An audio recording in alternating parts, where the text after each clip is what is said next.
ये ऑर्डिनेंस के द्वारा ये तीनों कानून लागू किए गए थे। बाद में पार्लियामेंट में भी पारित हुए। कानून लागू होने के बाद न देश में कोई मंडी बंद हुई है, कानून लागू होने के बाद न कहीं एमएसपी बंद हुआ है।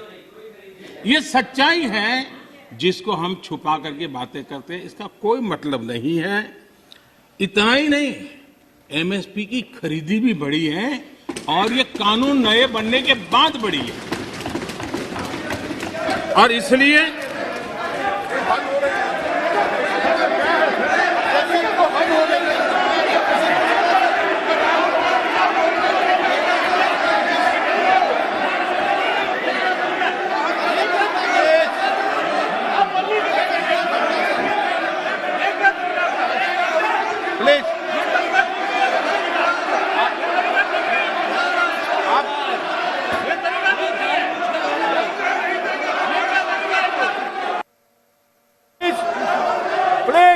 अधीर रंजन जी प्लीज एक मिनट बैठिए बैठिए बैठिए बैठिए आसन पे बैठिए। माननीय सदस्यगण, मैंने इस विषय पर आपको सभी माननीय सदस्यों को पर्याप्त समय पर्याप्त अवसर दिया था। जब कोई भी प्रतिपक्ष का माननीय नेता या सदस्य बोलता था तो मैंने सभी से कहा कि सब बात ध्यान से सुने, किसी को टोका टोकी नहीं करे। और रात्रि को 1 बजे तक जब तक सदन में अंतिम वक्ता था मैंने पर्याप्त समय दिया है। मेरा आपसे आग्रह है, माननीय प्रधानमंत्री जी अपनी बात कह रहे हैं, आपने अपनी बात कह चुके हैं, उनका जवाब माननीय प्रधानमंत्री जी दे रहे हैं। माननीय प्रधानमंत्री से आग्रह करूंगा अपनी बात।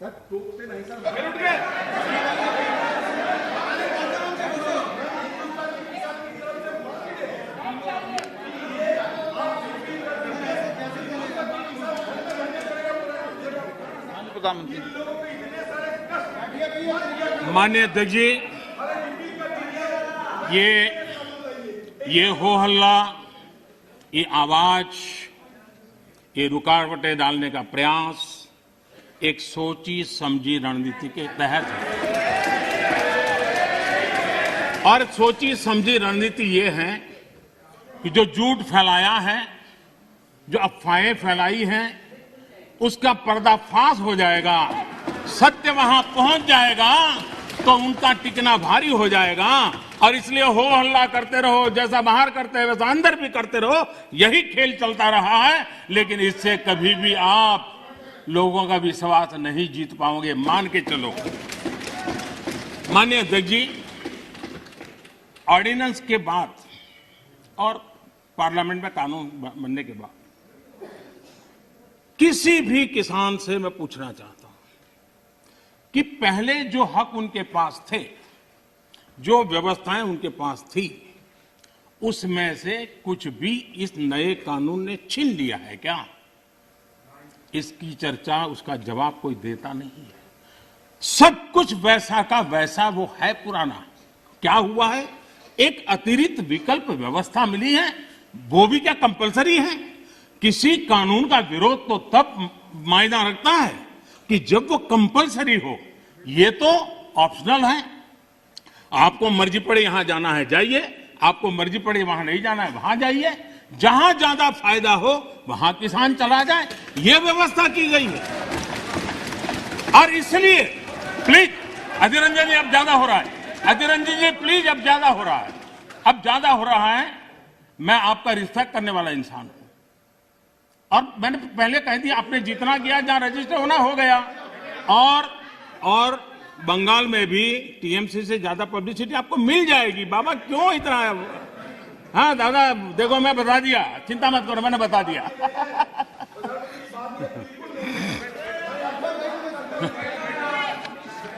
अधीर रंजन जी प्लीज, अधीर रंजन जी, अच्छा नहीं लगता है। मैं इतना आदर करता हूं, आप आज ऐसा क्यों कर रहे हैं? आप ऐसा क्यों नहीं करते? अरे भाई, हद से ज्यादा क्यों कर रहे हैं आप? Please Adhir Ranjan ji please.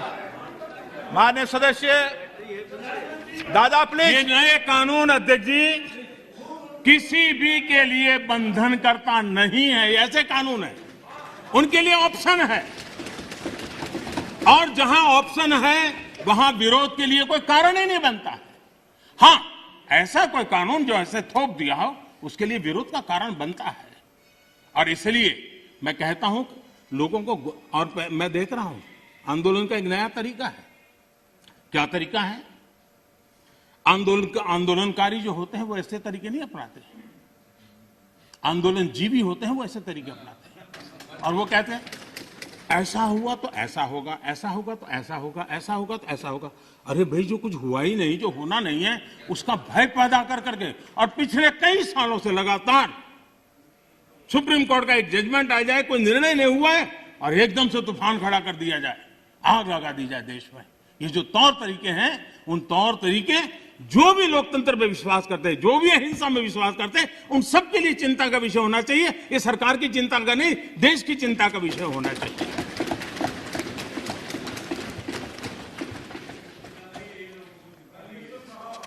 इस प्लीज बाद में समय मिलेगा आपको। नो, माननीय अध्यक्ष जी, प्लीज, ये तरीका ठीक नहीं। माननीय अध्यक्ष जी, आप समझ, पुरानी मंडियों पर भी कोई पाबंदी नहीं है। इतना ही नहीं, इस बजट में इन मंडियों को आधुनिक बनाने के लिए, उनके इंफ्रास्ट्रक्चर को सुधारने के लिए और बजट की व्यवस्था की गई है। और उस बजट के माध्यम से माननीय अध्यक्ष जी, ये जो हमारे निर्णय है, प्लीज, वो सर्वजन हिताय, सर्वजन सुखाय की भावना के साथ लिए गए। माननीय अध्यक्ष जी, ऐसा क्या करते हैं? आप सीनियर व्यक्ति हैं, प्लीज प्लीज बैठे। माननीय अध्यक्ष जी, इस सदन के साथी भली भांति इस बात को समझते हैं, लेकिन कांग्रेस और कुछ दलों ने बड़े जोर शोर से बातें अपनी कही, लेकिन जिन बातों को लेकर के उनको कहना चाहिए कि भाई ये नहीं, ये अपेक्षा ये होती है कि उन्होंने इतना स्टडी करके आना है। इतना ही नहीं, जो लोग ये कहते हैं, हाँ, मैं हैरान हूं, पहली बार एक नया तर्क आया इस सदन में कि भाई हमने मांगा नहीं था तो दिया क्यों? हमने मांगा नहीं तो दिया क्यों? पहली बात है कि लेना न लेना आपकी मर्जी है, किसी ने किसी के गले मड़ा नहीं है, ऑप्शनल है, एक व्यवस्था है, और देश बहुत बड़ा है। हिंदुस्तान के कुछ कोनों में इसका लाभ होगा, हो सकता है किसी एक आध कोने में न भी हो, लेकिन ये कंपलसरी नहीं है। और इसलिए मांगा और दिए का मतलब नहीं होता है। लेकिन मैं फिर भी कहना चाहता हूं, इस देश में माननीय अध्यक्ष जी, दहेज का कानून, दहेज के खिलाफ कानून बने, ये इस देश में कभी किसी ने मांग नहीं की थी, फिर भी देश की प्रगति के लिए कानून बना था। माननीय अध्यक्ष जी, ट्रिपल तलाक, इसके खिलाफ कानून बने, ये किसी ने मांग नहीं की थी, लेकिन प्रगतिशील समाज के लिए आवश्यक है, इसलिए कानून हमने बनाए हैं। हमारे यहां बाल विवाह पर रोक, किसी ने मांग नहीं की थी कानून बनाओ, फिर भी कानून बने थे, क्योंकि प्रगतिशील समाज के लिए आवश्यक होता है। शादी की उम्र बढ़ाने के निर्णय किसी ने मांग नहीं की थी, लेकिन प्रगतिशील विचार के साथ वो निर्णय बदलने पड़ते हैं। बेटियों को संपत्ति में अधिकार किसी ने मांग नहीं की थी, लेकिन एक प्रगतिशील समाज के लिए आवश्यक होता है, तब जाकर के कानून बनाया जाता है। शिक्षा को अधिकार देने की बात किसी ने मांग नहीं की थी, लेकिन समाज के लिए आवश्यक होता है, बदलाव के लिए आवश्यक होता है, तो कानून बनते हैं।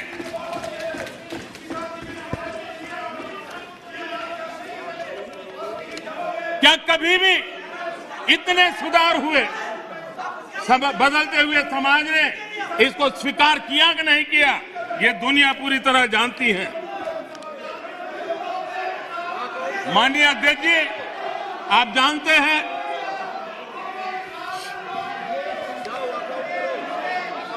उन्होंने पर्याप्त समय, पर्याप्त अवसर दिया है बोलने का, ये तरीका ठीक नहीं है आपका। ठीक।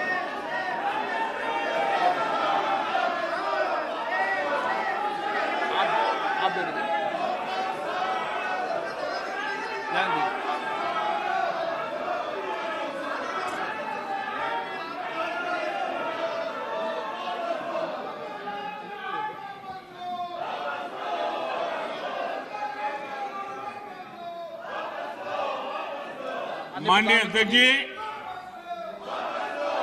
हमें मानते थे कि हिंदुस्तान की बहुत पुरानी पार्टी कांग्रेस पार्टी, जिसने करीब करीब 6 दशक तक इस देश में एक चक्री शासन किया, ये पार्टी का ये हाल हो गया है कि पार्टी का राज्यसभा का तबका एक तरफ चलता है और पार्टी का लोकसभा का तबका दूसरी तरफ चलता है। ऐसी डिवाइडेड पार्टी, ऐसी कंफ्यूज पार्टी न खुद का भला कर सकती है, न देश की समस्याओं के समाधान के लिए कुछ सोच सकती है। इससे बड़ा दुर्भाग्य क्या हो सकता है? कांग्रेस पार्टी राज्यसभा में भी है, कांग्रेस पार्टी के वरिष्ठ नेता राज्यसभा में बैठे हैं, लेकिन वो एक बहुत आनंद और उमंग के साथ वाद विवाद करते हैं, विस्तार से चर्चा करते हैं, अपनी बात रखते हैं। और यही कांग्रेस पार्टी का दूसरा तबका अब समय तय करेगा। माननीय अध्यक्ष जी, ईपीएफ पेंशन योजना, हमें मालूम है कभी ऐसे केसेस मेरे सामने आया जब 2014 के बाद में आया बेटा, किसी को पेंशन 7 रुपए मिल रही थी, किसी को 25 रुपए, किसी को 50 रुपए, किसी को 250 रुपए, ये देश में चलता था। मैंने कहा भैया इन लोगों को ऑटो रिक्शा में वो पेंशन लेने जाने का भी खर्चा उससे ज्यादा होता होगा। किसी ने मांग नहीं थी, किसी मजदूर संगठन ने मुझे आवेदन पत्र नहीं दिया था। माननीय अध्यक्ष जी, उसमें से बाहर ला करके मिनिमम 1000 रुपए देने का निर्णय हमने किया था, किसी ने मांगा नहीं। मुझे किसी भी किसान संगठन ने इस देश के छोटे किसान को कुछ सम्मान पैसे मिले इसकी व्यवस्था किसी ने मांग नहीं की थी, लेकिन हमने प्रधानमंत्री सम्मान निधि योजना के तहत उनको हमने धन सामने से देना शुरू किया। माननीय अध्यक्ष जी, कोई भी आधुनिक समाज के लिए परिवर्तन बहुत आवश्यक होता है। हमने देखा है जिस प्रकार से उस कालखंड में विरोध होता था, लेकिन राजा राममोहन राय जी जैसे महापुरुष, ईश्वर चंद्र विद्यासागर जी जैसे महापुरुष, ज्योतिबा फुले जैसे महापुरुष, बाबा साहब आंबेडकर, कितने अनगिनत नाम हैं, उन्होंने समाज के सामने उल्टे प्रवाह में सामने होकर के समाज सुधार का बीड़ा उठाया था, व्यवस्थाएं बदलने के लिए बीड़ा उठाया। और कभी ने तो किसी ने जिम्मेवारियां लेनी होती है।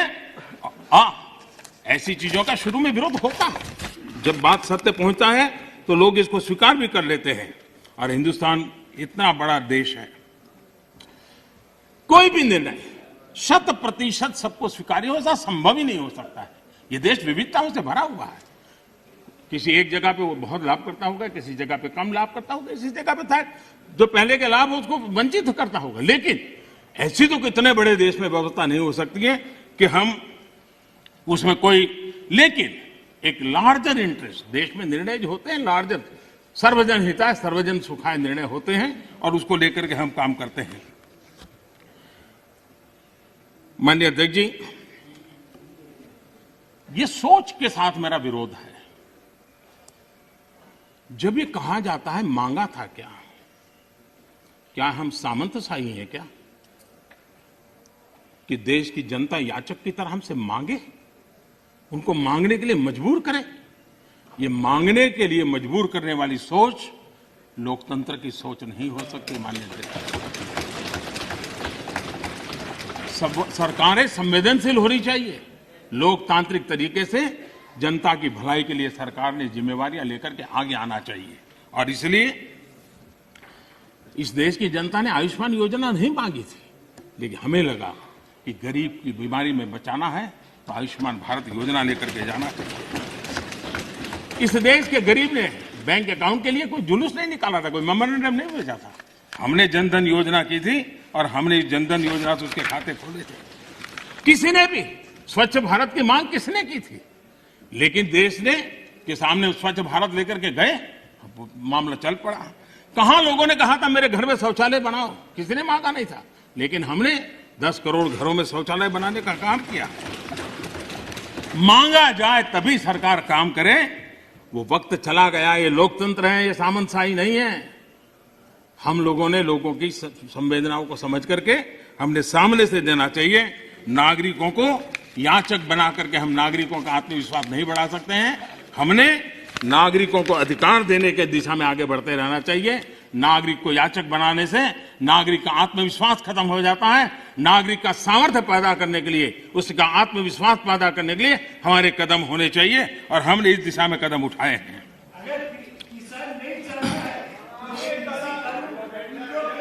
सरकार, एक मिनट दादा, अरे सुनो दादा, अरे दादा वही मैं कह रहा हूं, दादा मैं वही कह रहा हूं, जो नहीं चाहता है वो उसका उपयोग ना करे, उसके पास पुरानी व्यवस्था है। यही आप बुद्धिमान लोगों को इतना ही छोटा मुझे समझाना है कि उसको नहीं चाहिए तो पुरानी व्यवस्था है, पुरानी व्यवस्था चली नहीं गई है। माननीय अध्यक्ष जी, एक बात हम जानते हैं, हम सब इस बातों से परिचित, जो ठहरा हुआ पानी होता है वो बीमारी पैदा करता है। बहता हुआ पानी है जो जीवन को भर देता है, उमंग से भर देता है। जो चलता है चलता रहे, चलने दो, अरे यार कोई आएगा तो करेगा, ऐसे थोड़ा चलता है। ये जिम्मेवारियां लेनी चाहिए, देश की आवश्यकता के अनुसार निर्णय करने चाहिए। स्टेटस को, देश को तबाह करने में ये भी एक मानसिकता ने बहुत बड़ा रोल किया है। दुनिया बदल रही है, कब तक हम स्टेटस को ऐसे ही करते रहेंगे तो मैं समझता हूं कि स्थितियां बदलने वाली नहीं है। और इसलिए देश की युवा पीढ़ी ज्यादा इंतजार नहीं कर सकती है। लेकिन आज मैं घटना सुनाना चाहता हूं और जरूर उससे हमें ध्यान में आए कि स्टेटस को के कारण होता क्या है। ये करीब 40-50 साल पुरानी घटना का किस्सा है। मैंने कभी किसी से सुना था, इसलिए उसकी तारीख वारीख में इधर उधर हो सकता है, लेकिन जो मैंने सुना था, जो मेरी स्मृति में है, वो मैं बता रहा हूं। 60 के दशक में तमिलनाडु में राज्य के कर्मचारियों के तनख्वाह बढ़ाने के लिए कमीशन बैठा था और राज्य के कर्मचारियों का वेतन बढ़े, इसके लिए उस कमीशन का काम था। उस कमेटी के चेयरमैन के पास एक लिफाफा आया, टॉप सीक्रेट लिखा हुआ था। उन्होंने देखा तो उसके अंदर एक अर्जी थी और उसने लिखा था कि मैं बहुत साल से सिस्टम में काम कर रहा हूं, ईमानदारी से काम कर रहा हूं, लेकिन मेरी तनख्वाह बढ़ नहीं रही है, मेरी तनख्वाह बढ़ाई जाए। ये उसने चिट्ठी लिखी थी। तो चेयरमैन ने, जिसने चिट्ठी लिखी, उसको लिखा, भाई तुम हो कौन, क्या है पद, क्या है वगैरह। तो उसने फिर जवाब लिखा दूसरा कि मैं सरकार में जो मुख्य सचिव का कार्यालय है वहां सीसीए के पद पर बैठा हूं, मेरे पास सीसीए के पद पर मैं काम कर रहा हूं। तो इनको कहा, भाई ये सीसीए क्या होता है, कुछ पता तो है नहीं, ये सीसीए कौन होता है। तो उन्होंने दोबारा चिट्ठी लिखी, भाई हमने तो पूरे उसमें सीसीए शब्द हमने कहीं देखा नहीं, पढ़ा नहीं, ये है क्या, हमें बताओ। तो उसने कहा, साहब मैं बंधा हुआ हूं कि 1975 के बाद ही इसके विषय में मैं जिक्र कर सकता हूं, अभी नहीं कर सकता हूं। तो फिर चेयरमैन ने उनको लिखा कि फिर ऐसा करो भाई, 75 के बाद जो भी कमीशन बैठे वहां जाना, मेरा सर क्यों खा रहे हो। तो उसको लगा ये तो मामला बिगड़ गया। तो उसको लगा, तो कहना ठीक है साहब, मैं बता देता हूं मैं कौन हूं। तो उसने उनको चिट्ठी लिख के बताया कि साहब मैं जो हूं वो सीसीए के पद पर कई वर्षों से काम कर रहा हूं और मुख्य सचिव के कार्यभार। तो बोले सीसीए का मतलब होता है Churchill cigar assistant, Churchill cigar assistant, ये सीसीए का पद है जिस पर मैं काम करता हूं। तो ये है क्या। तो 1940 में जब चर्चिल ब्रिटेन के प्रधानमंत्री बने थे तो त्रिची सागर हमारे यहां से सिगार जाती थी उनके लिए। और इस सीसीए जो था उसका काम था वो सिगार उनको सही पहुंची कि नहीं पहुंची इसकी चिंता करना, और इसके लिए पद बनाया गया था। वो सिगार की सप्लाई होती थी। 1945 में वो चुनाव हार गए, लेकिन फिर भी वो पद बना रहा और सप्लाई भी जारी रही। देश आजाद हो गया। देश आजाद होने के बाद, इसके बाद भी माननीय अध्यक्ष जी, ये पद कंटिन्यू था। चर्चिल को सिगरेट पहुंचाने की जिम्मेवारी वाला एक पद मुख्य सचिव के कार्यालय में चल रहा था, और उसने अपने लिए कुछ तनख्वाह मिले, कुछ प्रमोशन मिले, इसके लिए उसने चिट्ठी लिखी थी। अब देखिए, ऐसा स्टेटस को अगर हम बदलाव नहीं करेंगे, व्यवस्थाओं को देखेंगे नहीं, तो ये उससे बड़ा क्या उदाहरण हो सकता है। मैं जब मुख्यमंत्री बना तो एक रिपोर्ट आती थी कि आज कोई बलून नहीं आया और कोई पर्चे नहीं फेंके गए। ये सेकंड वर्ल्ड वॉर के समय शायद शुरू हुआ होगा, अभी भी वो चलता था। यानी ऐसी चीजें हमारी व्यवस्था में घुसी हुई हैं। हमें लगता है कि भाई हम रिबन काटेंगे, दिया जलाएंगे, फोटो निकल जाएगी, हमारा काम हो गया। देश ऐसे नहीं चलता है। हमने जिम्मेवारी के साथ देश में बदलाव के लिए हर प्रकार की कोशिश करनी चाहिए। गलतियां हो सकती है, लेकिन इरादा अगर नेक हो तो परिणाम अच्छे मिलते भी हैं। हो सकता है एक आध में हमें न भी मिले। आप देखिए, हमारे देश में एक समय था कि किसी को अपना सर्टिफिकेट सर्टिफाई कराना है तो कॉर्पोरेटर, काउंसिलर उसके घर के बाहर सुबह क्यों लग जाती थी, और जब तक वो थप्पा न मारे, और मजा है कि वो तो नहीं मारता था, एक लड़का बाहर बैठता था, वो सिक्का मार देता था और देते। अब चल रहा था। मैंने कहा इसकी क्या मतलब है, हम भरोसा करें देश के नागरिक पर। मैंने आकर के वो अटेस्ट करने वाली सारी प्रथा को खत्म कर दिया, देश के लोगों को लाभ हुआ। हमने बदलाव के लिए काम करना चाहिए, सुधारों के लिए काम करना चाहिए। अब हमारे यहाँ इंटरव्यू होते थे, मैं अभी भी हैरान हूं जी। एक व्यक्ति एक दरवाजे से अंदर आता है, 3 लोगों की पैनल बैठी है, उसका मुंह देखते, नाम भी पूरा पूछते नहीं, 30 सेकंड में निकल जाता है, हजारों, और वो इंटरव्यू कॉल होता है और फिर ऑर्डर दिए जाते हैं। हमने कहा भाई क्या मतलब है, उसका जो एजुकेशन क्वालिफिकेशन है उसके सारे इकट्ठा करो, मेरिट के आधार पर कंप्यूटर को पूछो, वो जवाब दे देगा। ये तीसरे और चौथे श्रेणी के लोगों के लिए इंटरव्यू का क्या जमाल बनाया हुआ है। और लोग कहते थे भाई सिफारिश के बिना नौकरी नहीं मिलेगा, हमने खत्म कर दिया। मैं समझता हूं कि देश में हम चीजों को बदलने से, असफलता के डर से अटक के रहना, ये कभी भी किसी का भला नहीं करता है। हमने बदलाव करने चाहिए और बदलाव करने का प्रयास हम करते हैं। माननीय अध्यक्ष जी, हमारे यहां खेती, हमारे यहां किसानी एक प्रकार से हमारी संस्कृति की मुख्य धारा का हिस्सा रही है। एक प्रकार से हमारी संस्कृति के प्रवाह के साथ हमारी किसानी जुड़ी हुई है। हमारे ऋषियों ने, मुनियों ने इस पर बहुत कुछ लिखा हुआ है, ग्रंथ अवेलेबल है हमारे यहाँ कृषि के संबंध में, बहुत सारे उत्तम अनुभव भी हैं। और हमारे यहाँ राजा भी खेतों में हल चलाते थे। जनक राजा की बात तो हम जानते हैं, कृष्ण भगवान के भाई बलराम की बात हम जानते हैं। कोई भी बड़ा परिवार होगा, हमारे यहाँ किसानी और खेती, ये हमारे देश में सिर्फ कल्टीवेशन ऑफ क्रॉप नहीं, हमारे यहाँ एग्रीकल्चर एक प्रकार का समाज जीवन के कल्चर का हिस्सा रहा हुआ है। और उसी हिस्सों को लेकर के हम करें, और ये हमारी संस्कृति है। हमारे पर्व हो, त्योहार हो, हमारे गीत हो, सब चीजें फसल बोने के समय के साथ या फसल काटने के साथ जुड़ी हुई रहती है। ये हमारी यहाँ परंपरा रही है।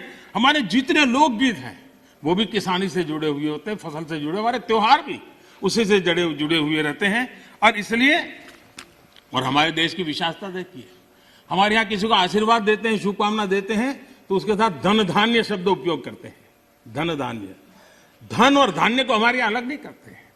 सिर्फ धान्य भी नहीं बोलता है कोई, सिर्फ धन भी नहीं होता, धन धान्य बोला जाता है। हमारे यहाँ धान्य का ये मूल्य नहीं बोलता है कोई, सिर्फ धन भी नहीं होता, धन धान्य बोला जाता है। हमारे यहाँ धान्य का ये मूल्य, ये महत्व समाज जीवन का हिस्सा है।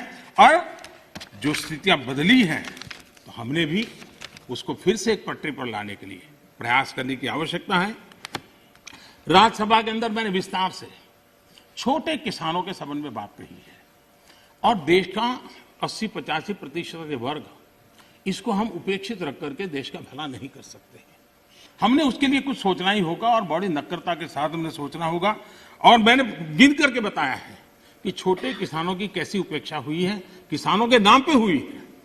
उसमें एक बदलाव बहुत जरूरी है और आपको भी ये छोटा किसान जाग जाएगा तो जवाब आपको भी देना पड़ेगा, ये मैं पूरी तरह समझता हूं। हमारे यहां जैसे जैसे आबादी बढ़ रही है, जमीन का टुकड़ा छोटा होता जा रहा है, परिवार के अंदर जमीन जो है बढ़ जाती है। चौधरी चरण सिंह जी ने तो एक जगह पे ये कहा हुआ है कि हमारे यहाँ किसान इतना जमीन की मालिकी उसकी कम हो रही है कि वो स्थिति ऐसी आएगी कि वो अपने खेत में ही ट्रैक्टर को टर्न करना होगा तो नहीं कर पाएगा, इतना भी जमीन का टुकड़ा होगा। चौधरी चरण सिंह जी के शब्द है।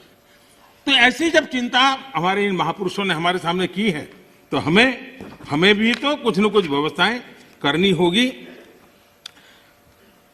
हमें ये आजादी के बाद हमारे देश में 28% खेतहर मजदूर थे, 28% लैंडलेस लेबरर थे। 10 साल पहले जो सेंसस हुआ उसमें ये जनसंख्या खेतीहर संख्या 28 से 55% हो गई। अब ये किसी भी देश के लिए चिंता का विषय होना चाहिए कि 28 से हमारा खेतहर मजदूर 55% पर पहुंच गया है और जमीन कम होने के कारण खेती से जो रिटर्न मिलना चाहिए वो नहीं मिलने के कारण उसके जीवन में ये मुसीबत आई है और वो मजदूरी करने पर किसी और के खेत में जाकर के मजदूरी होने कर मजबूर हो गया है। और दुर्भाग्य है कि हमारे देश में खेती में निवेश जो होना चाहिए वो नहीं हो रहा है। सरकार उतना कर नहीं पा रही है, राज्य सरकारें भी नहीं कर पा रही है और किसान खुद भी नहीं कर पा रहा है। जो कुछ भी उसको निकलता है बच्चों को पालने में और पेट भरने में उसका चला जाता है और इसलिए निवेश की बहुत बड़ी आवश्यकता है। जब तक हम निवेश नहीं लाएंगे, जब तक हम हमारी खेती को आधुनिक नहीं करेंगे, हम जब तक छोटे से छोटे किसान की भलाई के लिए व्यवस्थाएं विकसित नहीं करेंगे, हम देश के एग्रीकल्चर सेक्टर को ताकतवर नहीं बना सकते हैं। और इसलिए हमारा किसान आत्मनिर्भर बने, उसको अपनी उपज बेचने की आजादी मिले, उस दिशा में हमने काम करने की आवश्यकता है। और हमारा किसान सिर्फ गेहूं और चावल वहां सीमित रहे उससे भी बात बनने वाली नहीं है। दुनिया में मार्केट क्या है, आज उसके रिसर्च हो रहे हैं। उस प्रकार की चीजों का उत्पादन करें और वो चीजें दुनिया के बाजार में बेचें। भारत की आवश्यकता है हम बाहर से चीजें न लाएं। मुझे याद है, मैं बहुत पहले जब यहाँ संगठन का काम करता था नॉर्थ पार्ट में, मुझे फारूक साहब के साथ भी काम करने का काफी मौका मिला है। तो मुझे हरियाणा का एक किसान अपने खेत में ले गया, उसने बड़ा आग्रह कहा तो मैं चला गया। छोटी सी जगह थी उसकी, 1-1.5-2 बीघा शायद जमीन होगी, लेकिन बड़ा प्रगति। तो उसने वो मेरे पीछे पड़ा, आइए। मैंने कहा है क्या बात? वे बोले एक बार आइए तो देखिए। तो मैं गया उसके यहाँ, करीब 30-40 साल पहले की बात है, 30 साल हो गए।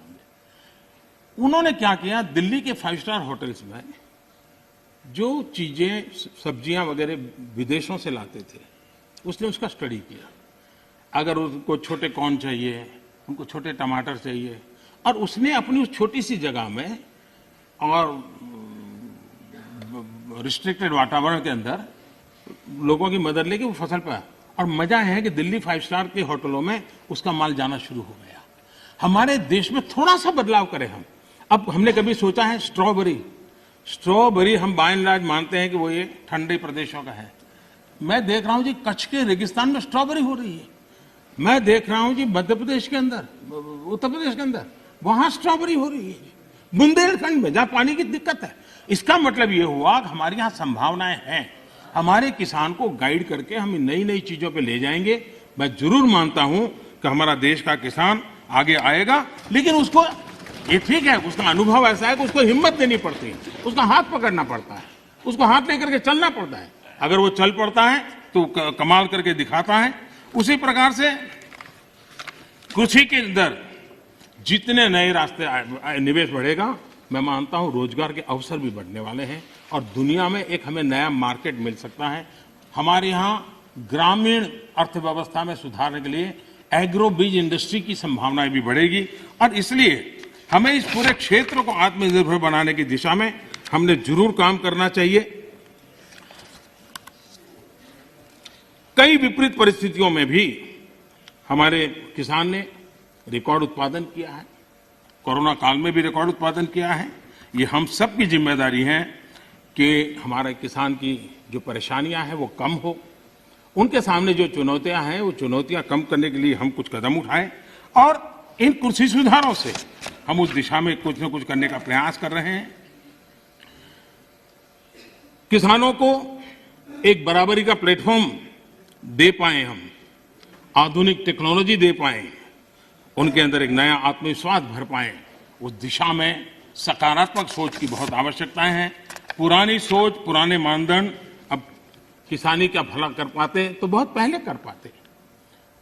सेकंड ग्रीन रिवॉल्यूशन की हम बातें कर ली, हम एक नए तौर तरीके लिए आगे बढ़ने की और सबको चिंतन करिए, राजनीति का विषय नहीं होना चाहिए। ये देश की भलाई के लिए बहुत आवश्यक है, मिल बैठ करके उसको हमने सोचना चाहिए। सभी दल चाहे सत्ता में हो या विपक्ष में, ये हम सबका दायित्व है और हमें 21वीं सदी में 18वीं शताब्दी की सोच से हमारे एग्रीकल्चर सेक्टर को हम उसकी चुनौतियों को पूरा नहीं कर सकते हैं, उसी को हमने बदलना होगा। कोई नहीं चाहता है कि हमारा किसान गरीबी के चक्कर में फंसा रहे, उसको जिंदगी जीने का हक न मिले। मैं मानता हूं कि उसको आश्रित रहना न पड़े, उसको पराधीन न रहना पड़े, सरकारी टुकड़ों पर पलने के लिए मजबूर न होना पड़े। ये जिम्मेवारी भी हम सबकी है और उस जिम्मेवारी को निभाना, हमारे अन्नदाता समृद्ध हो, हमारा अन्नदाता कुछ न कुछ और ज्यादा देश के लिए कर सकें, उसके लिए अगर हम अवसर देंगे तो बहुत सारी। सरदार वल्लभ भाई पटेल एक बात कहते थे,